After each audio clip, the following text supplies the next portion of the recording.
Habibur Rahman meminta polisi menindak tegas pelaku penganiayaan warga di Cengkareng, Jakarta Barat, buntut cekcok soal suara bising drum. Kasus penganiayaan terjadi terhadap seorang warga Cengkareng, Jakarta Barat yang dianiaya tetangganya usai menegur soal suara berisik dari tabuhan drum. Merespons hal itu, Komisi 3 DPR meminta polisi untuk menindak tegas pelaku. Ketua Komisi 3 DPR Habibur Rahman mengecam kejadian penganiayaan terhadap warga Cengkareng, Darwin, yang dianiaya tetangganya usai menegur suara drum yang bising. Habib menilai tindakan penganiayaan itu berlebihan dan meminta Polresta Jakarta Barat memproses hukum pelaku penganiayaan dan ditindak secara tegas. Habib juga mengapresiasi pihak yang memberikan pendampingan hukum terhadap korban.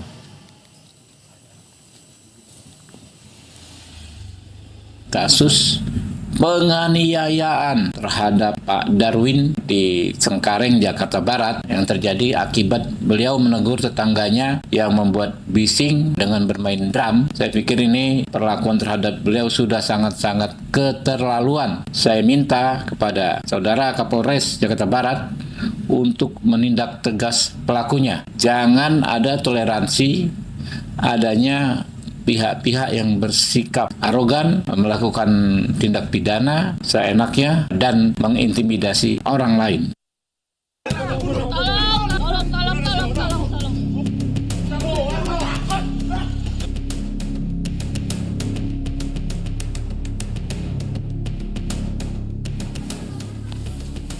Dipicu suara pukulan drum yang dianggap terlalu bising, ketegangan tetangga di Cengkareng, Jakarta Barat berujung aksi saling lapor polisi. Teguran warga yang mengaku terganggu akan suara bising berubah menjadi cekcok mulut hingga berujung penganiayaan fisik. Usai video perkelahian beredar di media sosial, konflik ini tidak berhenti di lokasi kejadian. Kedua pihak kini memilih membawa persoalan ke ranah hukum. Mereka saling melapor ke polisi karena sama-sama mengklaim sebagai korban. Darwin menjadi korban penganiayaan mengalami sejumlah luka, melayangkan laporan ke polisi. Pada laporan itu, Darwin melaporkan Dodo tetangganya dengan dugaan kekerasan bersama terhadap orang atau pasal 262 KUHP. Angel, istri Darwin, mengatakan penganiayaan terhadap suaminya terjadi usai tetangganya Dodo berupaya menabrakkan mobilnya ke arah mereka. Cekcok adu mulut, lalu suami saya tidak lama pulang, lalu dia yang cekcok jadinya sama pelaku.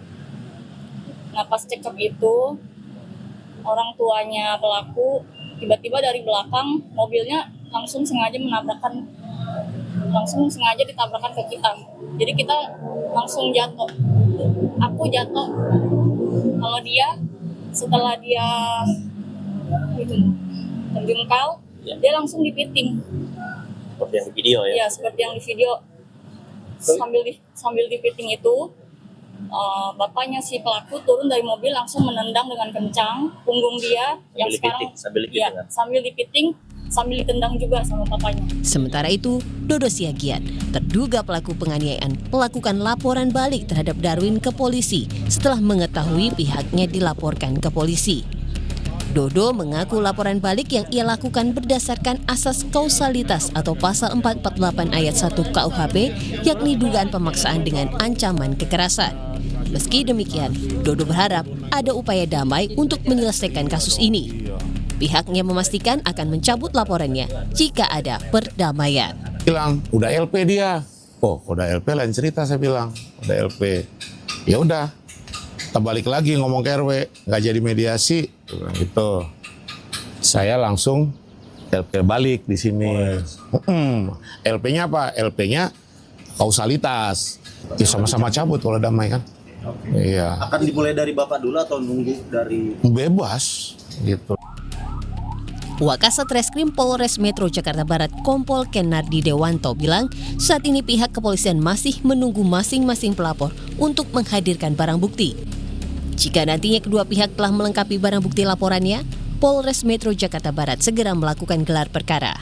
Dari kedua belah pihak sama-sama saling melapor. Yang pertama dari pelapor D itu melaporkan pasal 262 ayat 2 KUHP. Itu melaporkan pasal 448 ayat 1 KUHP dengan bunyi secara melawan hukum memaksa orang lain dengan kekerasan atau ancaman kekerasan seperti itu, Mas. Menghadirkan barang bukti ya kan, untuk menyiapkan barang bukti apa saja yang harus disiapkan ya kan. Kemudian kalau sudah lengkap semua, kami akan segera lakukan gelar perkara seperti itu. Di tengah dua laporan yang saling berhadapan, polisi dituntut bekerja secara profesional, adil, dan bijaksana. Tim Liputan, Kompas TV.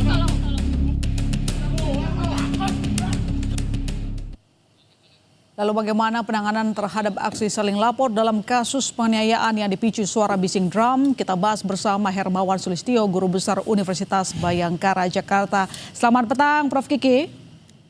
Selamat petang. Ya, Prof, ini dalam kasus saling lapor ke Cengkareng, bagaimana kira-kira polisi bisa memastikan objektivitas ketika kedua pihak sama-sama mengklaim sebagai korban? Jadi karena ini bukan kasus pertama ya, kasus ketiga. Seingat saya ini kasus ketiga, maka pelimpahan berkasnya itu dinaikkan ke Polres, bukan ditangani oleh Polsek. Padahal kasus begini ini biasanya kan cukup di Polsek, dinaikkan ke Polres. Nah, polisi menghadapi dilema apakah restoratif justice, apakah proses hukum, ya tergantung. Ini lagi diketik, ini BAP-nya lagi diketik. Ini saya cek polisi sedang menulis kronologinya dan seterusnya, barang bukti yang ada. Nah, kita lihat nanti. Oke.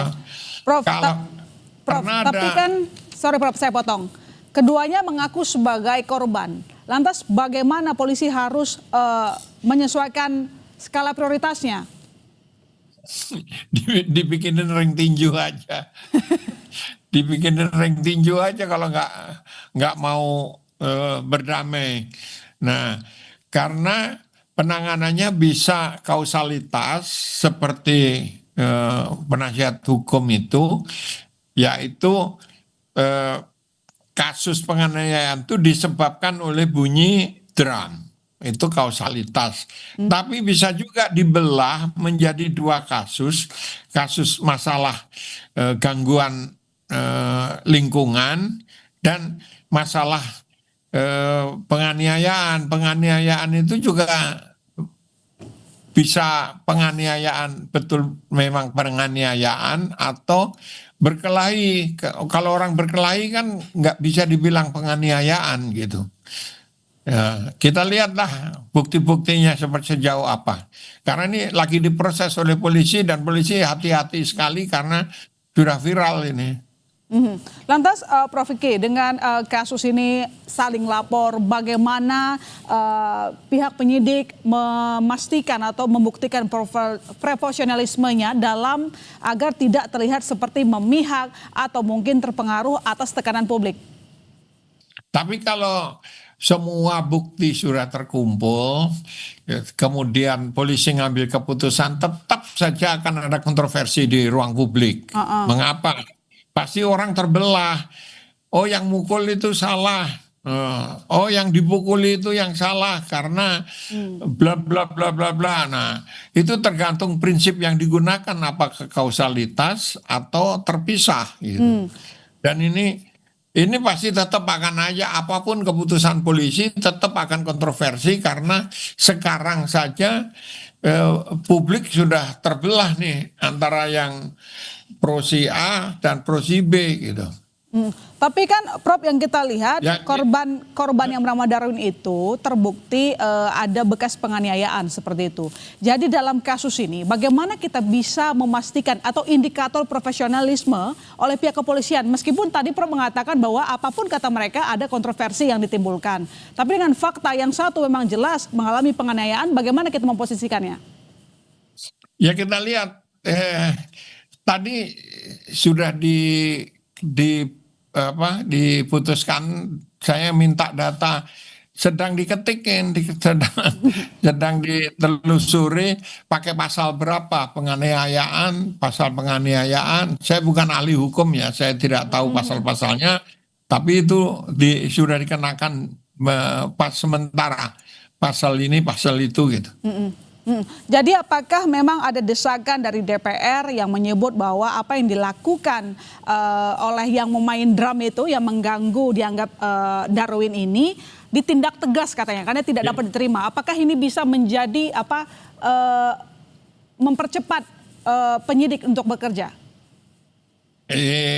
Kalau dia minta cepat ya pasti semua akan minta hal yang sama. Tapi DPR sebaiknya ya jangan intervensi. Ini kan namanya intervensi ini. Intervensi kalau kasusnya satu pihak melawan negara atau satu pihak yang tidak ada lawannya, itu bisa saja. Ini kan masalahnya ada dua pihak yang bertikai. Nah, kita belum tahu apa keputusan polisi. Jadi ya janganlah dibilang si A yang salah, si B yang salah.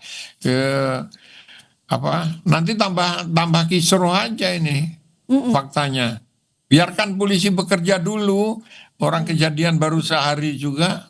Ya, tapi kan tadi Prof sendiri mengatakan bahwa kasus ini setidaknya dari ingatan Anda ada 3 kali begitu ya. Nah dalam kasus ini yang kita lihat kan pertama yang melaporkan adalah Darwin. Lalu kemudian tetangganya tersebut melaporkan balik seperti itu. Untuk melihat secara jernih Prof, bagaimana seharusnya pihak kepolisian bekerja di sini?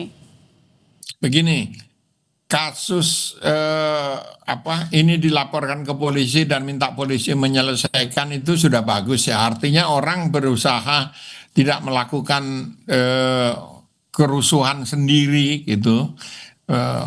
Misalnya yang satu kan lapor, loh kita sudah lapor ke RT, kita sudah ini nggak ditanggapi kayak gitu. Nah itu ada kepercayaan kepada proses hukum. Kalau tidak mereka nggak akan lapor ke polisi. Nah polisi ya jangan mau ditekan-tekan gitu, yang pasti buktinya apa, pasal apa yang dipakai gitu. Ya, harapan kita bersama pihak polisian profesional. Terima kasih Prof Kiki telah bergabung di Kompas Petang.